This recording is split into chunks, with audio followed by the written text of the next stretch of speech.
జాతీయ విద్యా విధానం 2020 నేషనల్ ఎడ్యుకేషనల్ పాలసీ NEP 2020. ఈ యూనిట్ 6 యూనిట్ నుంచి ఇంపార్టెంట్ బిట్స్ ఆల్రెడీ మనం 20 బిట్స్ నేర్చుకున్నాము. రిమైనింగ్ బిట్స్ ఇప్పుడు వీడియోలో చూద్దాము. ప్రిపరేషన్ అనేది ఫాస్ట్ చేసేసి కంప్లీట్ చేసుకుంటే మంచిది. నోటిఫికేషన్ పడ్డాక చదవడం అనేది చాలా కష్టం కాబట్టి ముందే మనం ప్రిపేర్ అయి ఉంటే నోటిఫికేషన్ పడినప్పుడు రివిజన్ చేసుకోవడానికి వీలుగా ఉంటుంది. 21st bit, NEP 2020 ప్రతిపాదించినది. NEP 2020ని ప్రతిపాదించినది. దీని ఆన్సరు ఆప్షన్ 1, 2, 3, 4 ఈ 4 కూడా కరెక్ట్ ఆన్సర్ అనమాట. CABE central advisory board of ఎడ్యుకేషన్ను బలోపేతం చేయడం. CABEని బలోపేతం చేయడము. GDPలో విద్యపై ఖర్చు చేయాలి. GDPలో విద్యపై ఖర్చు చేయాలి.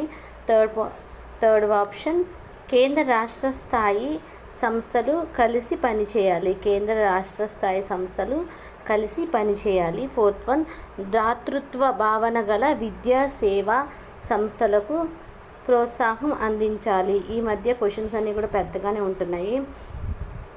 మ్యాచింగ్ అయినా అవ్వచ్చు, సరికానివి ఏబి ఇచ్చి 2 సరైన వివరణ కాదు, పైవన్నీ పైవేవి కాదు, సరైనవి సరికానివి, ఇలా చాలా బిట్స్ ఇస్తున్నారు. టైం అనేది చాలా అయిపోతుంది కాబట్టి మనం ప్రతి ఒక్క ఆప్షన్ అనేది చదవాలి. చదివి కరెక్ట్ ఆన్సర్ అనేది మనం సెలెక్ట్ చేసుకోవాలి. Next 22nd bit very important. పప్పజ్జ అనే విద్యార్థి దశ కాలంలో కనిపిస్తుంది. అనేది విద్యార్థి ఏ దశ కాలంలో కనిపిస్తుంది? బౌద్ధ కాలంలో. పప్పజ్జ అనే విద్యార్థి దశ బౌద్ధ కాలంలో కనిపిస్తుంది. 23rd వన్ ప్రస్తుతం విద్య ఈ జాబితాలో ఉంది. ప్రస్తుతం విద్య అనేది ఉమ్మడి జాబితాలో ఉంది. విద్య అనేది జీవిత పర్యంత ప్రక్రియ. విద్య అనేది జీవిత పర్యంత ప్రక్రియ. నెక్స్ట్ 25th వన్ మహమ్మదీయులలో ప్రప్రథమంగా పిల్లలకు నిర్వహించు విద్యాభ్యాస ఉత్సవాన్ని ఏమంటారు? ఫస్ట్ పిల్లలకు నేర్పించేటటువంటి విద్యాభ్యాస ఉత్సవాన్ని ఏమంటారు అంటే మహమ్మదీయులలో వచ్చేసరికి బిస్మిల్లా. ఏంటది? బిస్మిల్లా. 26th బిట్ కాశ్మీర్ నుండి కన్యాకుమారి వరకు సమాన విద్యావకాశాలు కల్పించుట కొరకు ఈ విధమైన పాఠశాల వ్యవస్థను ఏర్పాటు చేయాలనేది కొఠారి కమిషన్ యొక్క అత్యంత ప్రధానమైనటువంటి సూచన. దీని యొక్క ఆన్సర్ వచ్చేసరికి ఒకే విధమైన పాఠశాల వ్యవస్థ. కాశ్మీర్ నుంచి కన్యాకుమారి వరకు గుర్తుపెట్టుకోండి. NEP 1986 మరియు POA 1992 ప్రకారం గ్రామీణ ప్రాంతాలలోని ప్రతిభ గల విద్యార్థుల కోసం ఏర్పాటు చేయబడిన పాఠశాలలు నవోదయ పాఠశాలలు. Next 28th bit.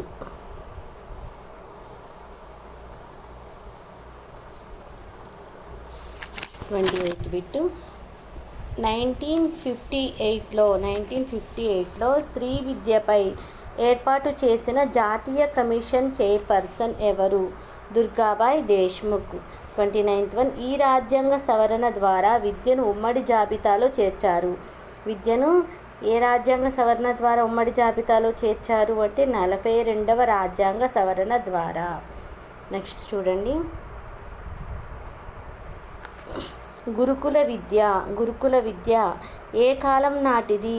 వేదకాలం నాటిది. గురుకుల విద్య అనేది వేదకాలం నాటిది.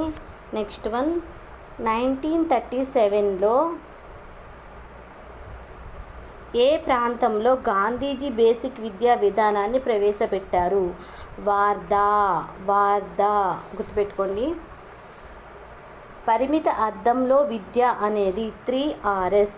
పరిమిత అర్థంలో విద్య అనేది 3Rs. 33rd వన్ విద్య అంటే జీవించడానికి తయారు చేయడం కాదు, జీవితమే విద్య. జీవించడానికి తయారు చేయడం కాదు, జీవితమే విద్య అని నిర్వచించింది జాన్ డ్యూయి. మీకు ఈ వీడియోస్ యూస్ఫుల్గా ఉంటే తప్పకుండా సబ్స్క్రైబ్ చేయండి, లైక్ చేసి చూడండి. నెక్స్ట్ 34th వన్ అధోముఖ వడపోత సిద్ధాంతాన్ని ప్రతిపాదించినది మెకాలే. త్రిభాషా సూత్రంలో భాగంగా హిందీ తప్పనిసరిగా నేర్చుకోవాలి అని ప్రతిపాదించినది కొఠారి కమిషన్.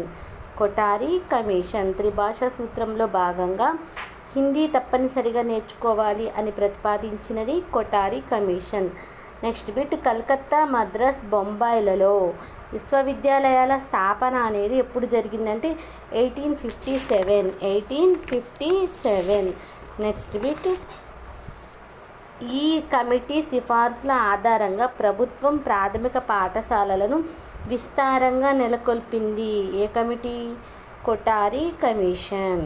నెక్స్ట్ బిట్ చూడండి, 38th వన్, పూర్వ ప్రాథమిక స్థాయిలలో హోంవర్క్ బ్యాగ్లను నిషేధించాలని సూచించిన కమిటీ. హోంవర్క్ మరియు బ్యాగ్లను నిషేధించాలని సూచించినటువంటి కమిటీ ఏంటంటే Yashpal committee. Last bit 39th one, శ్రవణం మననం నిధిధ్యాసనం ఈ అభ్యసన ప్రక్రియ వేదకాలం. ఓకే ఫ్రెండ్స్, ఈ బిట్ తోటి ఈ చాప్టర్లో ఉన్నటువంటి ఇంపార్టెంట్ బిట్స్ అని అయిపోయినాయి. ముందు టెక్స్ట్ బుక్లో లాస్ట్ పేజెస్లో ఉన్న బిట్స్ చూద్దాము. లైక్ చేసి సబ్స్క్రైబ్ చేయండి. ఇంకా టెక్స్ట్ బుక్లో లెసన్స్లో ఉన్నటువంటి బిట్స్ లాస్ట్లో చేస్తాను. నెక్స్ట్ 5th చాప్టర్ చేసుకుందాము. Okay, all the best.